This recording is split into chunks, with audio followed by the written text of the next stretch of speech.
I told you guys when we came back I was gonna try and do it right. Take your work and gaming experience to the next level with the ViewSonic XG340C 2K ultra-wide high-end display. The XG340C 2K 34-inch 100Hz ultra-wide monitor features HDMI 2.1, AMD FreeSync Premium Pro, a 1000R curved screen, VESA display HDR 400 and 1 millisecond response time for the ultimate immersive gaming experience. And take control of multiple devices with KVM support while also taking full control of your display via the Elite Display Controller. To see the full list of specs and features, follow the sponsored link in the description below. All right, so the journey in learning how to drill through acrylic and stuff the right way continues. And you know what? I have the spare reservoir right here, ready to go, because this is the day. Today's the day, they're never gonna something with you. Anyway, I said in that video to do it right. Like by the end of that video, I made something that was acceptable by hand. But what that taught me, at least by doing it by hand, is I could feel what was happening with the material, so I could at least understand how to do it right. So what I've got right here is just a basic Porter cable, $200 benchtop drill press, which is just clamped down, because one of the next videos you guys are gonna see soon is me just doing this. This room just gives me anxiety. This whole shop is a disaster. But now that we have the belt sander and the drill press, and we have the clamps and the skill saw and all this stuff that I wanna start doing more custom stuff with my cases, I need a place to have this stuff set up permanently. So this whole area is gonna be really kind of revamped. That room is the review/testing room. This room needs to be the building where the computer builds and stuff happen. And that's the problem, is I have this space now and the builds take forever because I'm not utilizing my space efficiently and having an area where I can have a build set up and work on it while other things are happening. So anyway, a couple things we're gonna do today. I got some new stuff too to kind of help with this. I got a quality bit. This is a high quality bit that was like 35 bucks for this one bit. And the material, I already did a test drill, just cuts through the acrylic like butter. But I'm curious now, how much of it is the drill press versus the cheap Harbor Freight bit? So we'll do a test with that. What I didn't do though is tap the hole that I drilled. So here's a test I want to show you. I drilled this hole right here, overlapping one of the chattered out, cracked holes. It's like San Bernardino crack right there. But anyway, as you can see, it's a nice clean cut. And it proved that most of the issues I was dealing with is trying to do it with hand tools, because your hands are moving and this it can't jump. The bit can't jump out. So as I mentioned, I clamped this down to the table because you need it to be as stable as possible. If the whole drill press is moving, that's a problem. I just also have some pine here to use as a backing material. What I will do with the actual product when I'm ready to do this next is I will be blue taping up the entire thing except for a square where I need to drill, because I don't want it getting all scratched up, obviously. But for today's purposes of just practicing, it doesn't really matter. So I'm gonna just pick a new spot here, if you will. We'll go right there. But before I do that, I have to set the height of my drill. So take the chuck, open this up. I got a new countersink bit too, two of them, two different sizes, so I can kind of see which one gives me the proper tapered edge. That way the O-ring can really have something to sit into. But I need to make sure this goes all the way through. So I've got to raise this up. So this is the part that, if you don't have it lined up, that's a problem for your bit, right? This is steel. So let's just do like that right there. I'm gonna clamp this guy. So the purpose for this is to make sure as the bit is cutting the material, it's not pulling it up, because it's gonna wanna pull it up because it's just a screw, as you can see. So there's this. I'm also gonna use my little blowimatron here. I told Nick we need to come up with like a gooseneck mount or something that I can mount like a high-powered PC fan to this to blow away the debris. Because the cleaner we can keep the bit, the better it'll be for the smoothness of the cutting. So I'm gonna cut this hole right now with the new bit that I got. Let's put some water on there. And then I'm gonna cut a hole next to it with the crappy bit, Harbor Freight, and then see how well they compare.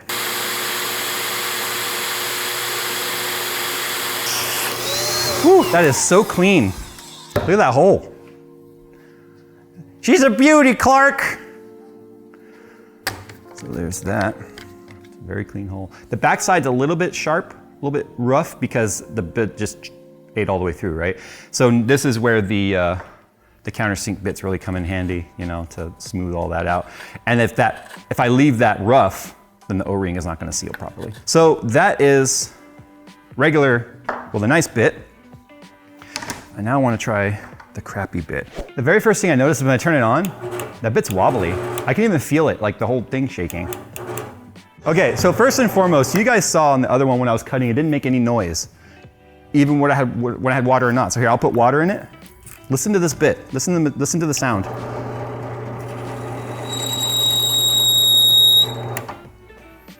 So I think it's going to be a little bit of a two-parter where, and I'll finish the whole, where it's better quality as well as better stability. Listen, you can hear the wobbling of the bit. Listen. That's why it's going because it's hitting the side of the bit as it goes around, kind of oblong. It's going tap, tap, tap against the side. Oh, I bet you anything. So when I was cutting with the tap, I noticed it was going chunk, chunk, chunk, chunk, chunk, chunk, not like a nice, and I bet you that's because the bit, one being by hand and two being wobbly, was giving me a slightly oval hole, just enough to where it was biting the edges unevenly. I bet you anything. Anyway, the two holes side by side, that's the crappy bit, that's the good bit. By eye, you cannot tell a difference, but I can tell you just by the sound and the feel of the drill press, that bit is wobbly, which is obviously not going to do us any favors. So anyway, what I'm gonna do next is I'm actually gonna use this as my platform for using my, my tap, because I need the tap to be able to go through the hole. And the problem is if I do on the edge of the table and it's hanging off, it can flex and I don't want to break the acrylic. So I'm going to use this. Now, ideally, I would do this with a hand, like they also have drill presses with a hand crank that can move it real slow. I would prefer to drill press hand crank, but this does not have that feature and it turns way too fast. I would need it to go very slow. So unfortunately, I feel like that would be the next step if I find myself tapping holes all the time.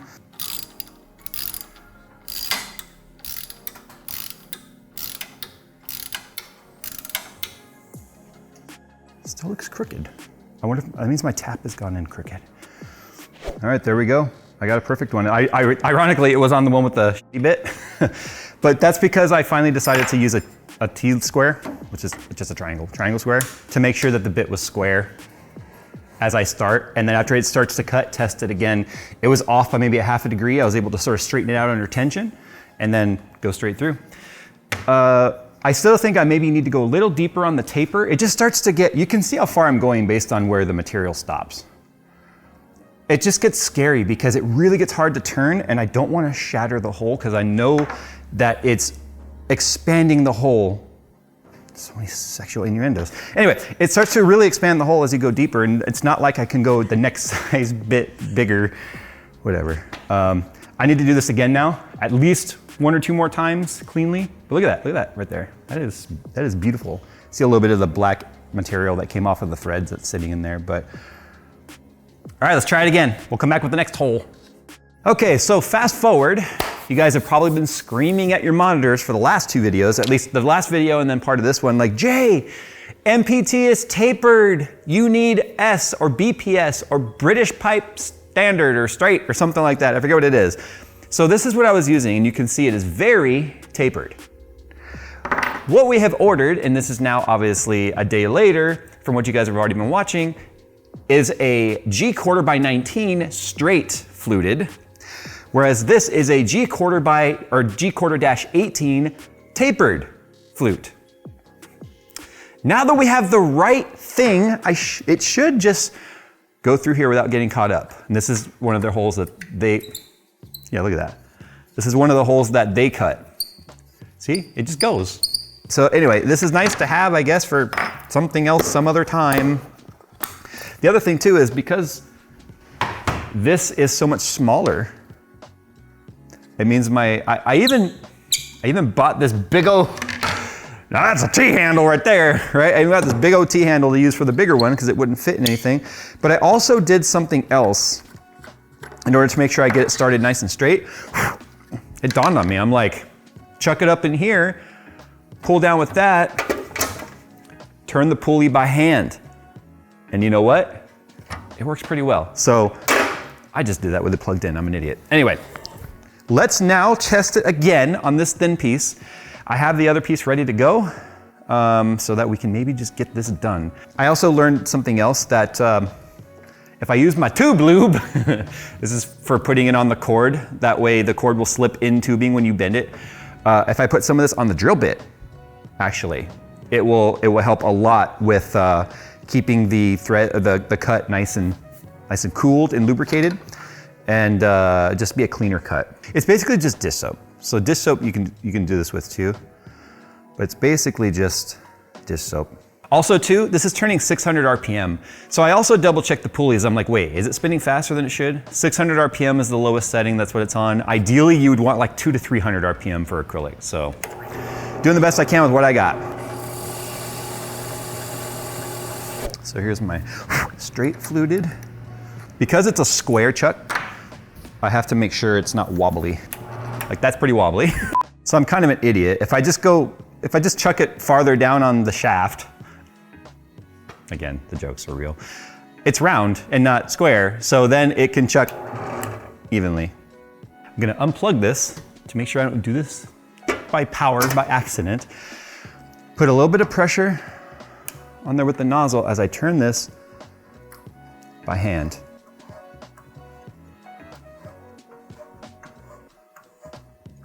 See, now it's just pulling itself through. It would have been nice if there were a nut or something on top of this. That way I could put a wrench on it. There was no chipping on that edge at all. Now, one thing I was thinking too is I could thread it from the back side. That way if it does chip a little bit, it won't be on the sealing end. Oh, perfect. That, because it's vertical. Okay. One more on the thicker piece of material, because the EK water block's front part is thicker than that. So just another good attempt here to make sure I've got the technique down. And then we'll do the real thing, because like I said, I want you guys to see this. All right, so here we are in the thick metal. It's super clean. Like it doesn't look any worse than any of the other ones that are on here. And the O-ring absolutely seals. You can see it on the back side. You can see it squished. I don't know if you can tell. So I'll tighten it up. So there, you can see the O-ring as like a kind of a light color, and then as it squishes, it turns darker. So whether it picked up on camera or not. And it's perfectly square. Oh man, imagine using a perfectly vertical press to do this and not by hand. Well, I've had several successful test runs now. I guess it's now time for the scary part. So I just double checked on the system exactly where I want it to go. I aligned my radiator full left. That way I can get it away from these letters, because I don't want to drill through the letters. So I basically am going to align it along with this indentation, but just inset of it. That way I know it's deep enough to give me fill. So this will be my fill port still. I'll have this much space above the return, so I won't get bubbling and percolating and stuff, but it still will line up with the return line, so I just have a 90-degree coming to it. It's such clean acrylic. This is why I must tape and protect it. Okay. That's where I want it to go.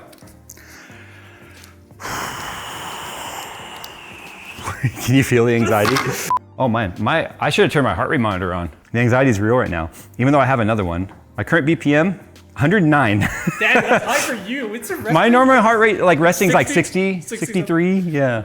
Okay, I'll leave it on. It's 112. Oh, I'm glad I checked. Look at it's wobbly. Jeez. See?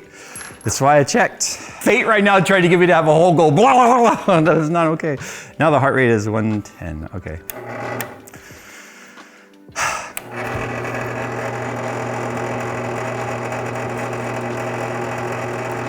There's no going back now. Getting wood chips now, so I'm through.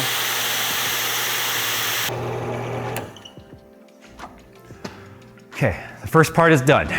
You know, I'm gonna trust that I have learned something through the 47,000 holes I've drilled in the last 3 days. Yes, I just said 3 days. That's how long I've been teaching myself how to do this correctly, or at least it's correct enough, okay? This is more correct than I've been doing on things in this channel. Give me that, would you? Moment of truth.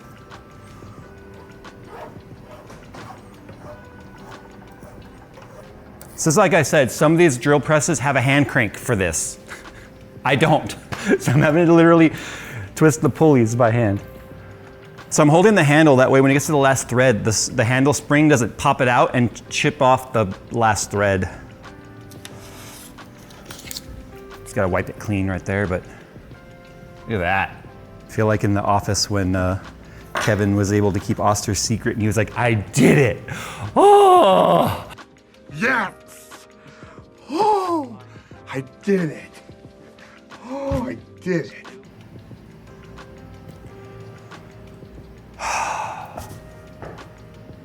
And it doesn't cover up the letters. EK, that's how it should have been. Not 95% of the job, 100% of the job.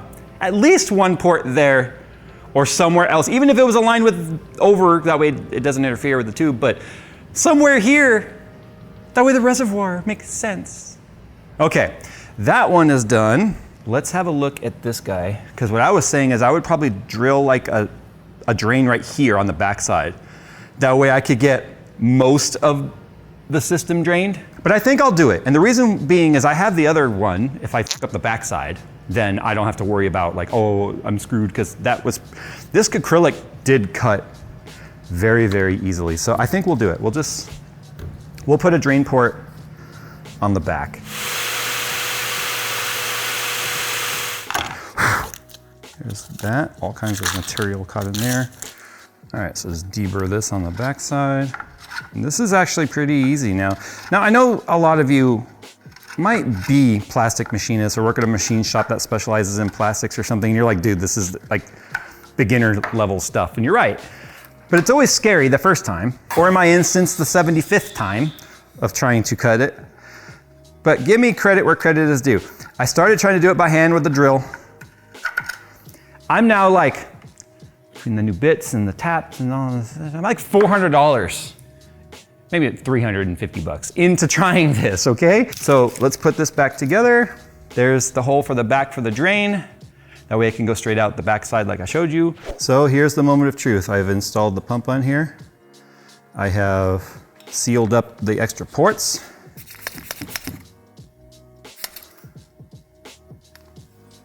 It's 222. We'll come back at 2:30 and see if it's still in the, still in the green. All right, it didn't move, so that's a good sign. Let's go get it in the rig and let's see if I can't bend a piece of tube real quick.